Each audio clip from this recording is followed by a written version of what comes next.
All right, let's talk about something we all do dozens, maybe hundreds of times a day without even thinking about it. Search. How do you find that one specific thing, that needle in the ever-growing digital haystack? Let's get into it. I mean, at its core, this is the entire problem right here. Every single time you type something into a search bar, whether you're looking for a file at work, an old email, or just a cat video on the internet, you're trying to pull one specific thing out of a literal ocean of data. And when I say an ocean, I am not kidding. Just to put it in perspective, let's just talk about the public web. There are over 5 billion pages indexed out there. Can you even picture that? There's just no way a person could ever sift through that manually. It's a scale that's just mind-boggling. And it's not just the web, right? Think about your own digital world. Billions, with a B, of emails are sent every single day. Then you add all the company documents, the text messages, all of it. That haystack isn't just big, it's growing at a ridiculous speed every single second. So, this whole challenge actually has a formal name. It's a field of study called information retrieval, or just IR. And the key phrase to notice here is unstructured material. We're not talking about neat, clean databases. We're talking about the messy, chaotic, beautiful world of human language. And the number one rule of IR? Whatever you do, it has got to be fast. Like really, really fast. Okay, so let's try a little thought experiment. Imagine you had to build a search engine right now. From scratch, no Googling for answers. Where would you even start? What's the most basic, logical way you could think of to solve this problem? You'd probably come up with something like this, what's called the Boolean model. And it's actually beautiful in its simplicity. You just think of a document as a bag of words. And your query uses simple logic. Words like and, or, not. So a document either matches your query or it doesn't. It's totally black and white. Yes or no. And here's how you could actually build it. You could make this giant grid called a term document incidence matrix. Down the side, you list every unique word. Across the top, you list every document. Then you just go through and put a 1 if the word is in the document and a 0 if it's not. So if you want to find cat and mat, you just find the cat row, find the mat row, and look for any column that has a 1 in both spots. Simple, right? But even with this simple model, we run into a bit of a philosophical issue. See, the words you type into the box, the query, aren't really the same as what you actually want to know, your information need. When someone searches how to fix leaky faucet, they don't just want documents with those words, they want to solve a real-world problem. And that's a super important distinction.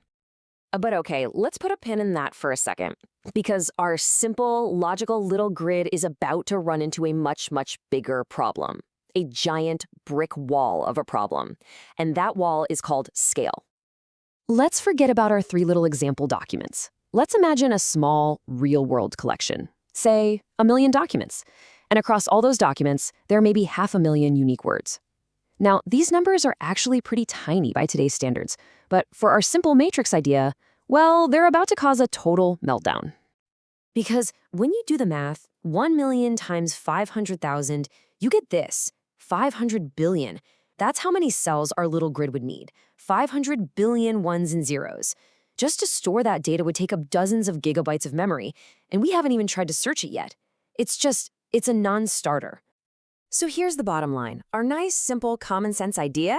It's a complete failure in practice. It sounds great on a whiteboard, but in the real world, it's a computational disaster. And not only that, it's incredibly wasteful. Think about it. Most of those 500 billion entries are going to be zeros, right? Most words don't appear in most documents. It's what we call a sparse matrix, and that's just a fancy way of saying it's full of empty, wasted space. So, we're stuck. What do? We need a hero. We need a new approach, a clever trick that keeps the simple logic, but finds a smarter way to store the data. And that hero is called the inverted index. And it is, without a doubt, one of the most brilliant and fundamental ideas in computer science. The absolute genius of the inverted index is that it just flips the whole question on its head. Our old matrix asked, for this document, what words are in it. The inverted index asks a much more useful question. For this word, which documents can I find it in? It's just like the index in the back of a book. You don't read the whole book to find where a character is mentioned. You look up their name in the index, and it tells you the exact pages. It's a total game changer. So how do we build one? It's actually a pretty straightforward recipe. First, you go through every document and break it down into pairs, the word and the ID of the document it came from. So now you have a huge long list of these pairs. Then, and this is the magic part, you sort that entire list alphabetically by the word. Suddenly, all the pairs for cat are grouped together, and all the pairs for dog are grouped together. That list of documents for a single word is called a postings list. And this is what you're left with. It's basically a dictionary of all your words. And for each word, you have its postings list. Just look at that. We've completely thrown away all the zeros. We are only storing the information that actually matters, the ones from our old matrix. This structure is incredibly compact, and it can actually scale to handle billions of documents. Okay, so we've built this new, elegant data structure. Now for the payoff. How does this thing actually let us answer a query at lightning speed? Let's put it to the test and see it in action. Here's the query we're going to run. We're looking for any document that contains the word home and the word sales, but does not contain the word rise. Now, watch how efficient this is. First, we just instantly grab the 3 postings lists we need from our index. Then, we take the lists for home and sales and find the document IDs that appear in both of them. Finally, we take that result and just remove any IDs that are also in the rise list. And just like that, boom, we have our answer, documents 1 and 3. Notice we didn't have to scan through a single document we didn't care about. The real magic that makes this so fast is something called a merge algorithm. Because all those postings lists are sorted by document ID, you can compare them really, really quickly. It's kind of like zipping up a zipper. You just walk down both lists at the same time. And the critical trick for speed is to always start with the shortest list. I mean, if one of your search terms only appears in 2 documents, you know your final answer can only be one of those 2, right? It's a simple optimization that saves a massive amount of work. So what's the big takeaway here? Well, first, the inverted index is the fundamental data structure that makes all modern search possible. It solves that problem of scale.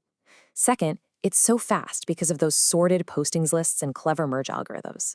But most importantly, it's just a perfect example of how a simple, clever change in perspective, just asking a different question, can turn a computationally impossible problem into one we solve every single day. But this whole thing leaves us with one last giant, hanging question. Our system is great. It found documents 1 and 3. They both match the query perfectly. But which one should it show you first? Which one is more relevant, more important? We figured out how to find the right documents, but we have no idea how to find the best one. And that, well, that's a whole other story.